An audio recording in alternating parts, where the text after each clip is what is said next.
Ümumiyyətlə 8 mart, ümumiyyətlə bilirsiniz ki, bu İslamda bayram 2-dir və bu 8 mart, təbii ki, bunu əslən heç, nə müsəlman, nə heç adət-ənənəmizlə heç əlaqəsi heç bir şey yoxdur. Bu da o birisi bayramlar kimi, uydurulmuş bayramlar kimi sonradan yəni, millətə tətbiq olunub ki, bunu keçirsinlər.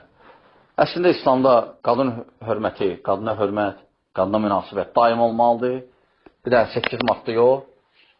Sadəcə özü də bilirsiniz ki, bu kafirlər ümumiyyətlə qərb ölkələrində onlar müəyyən təbəqəyə fikir vermək üçün, yəni heç olmasa bunlar da var, onları fikirləşmir və s. Onlar məcbur olurlar ki, hər gün bir gün elan etsinlər ki, cəmaat ona fikir versin. Məsələn, qadına 8 mart eləyirlər, kişiyə, heyvan üçün, pişik üçün və başqa şeylər üçün, qocalar üçün və s. Onlar bir gün təyin ediblər ki, qoy heç olmasa bu gün onlara fikir versinlər.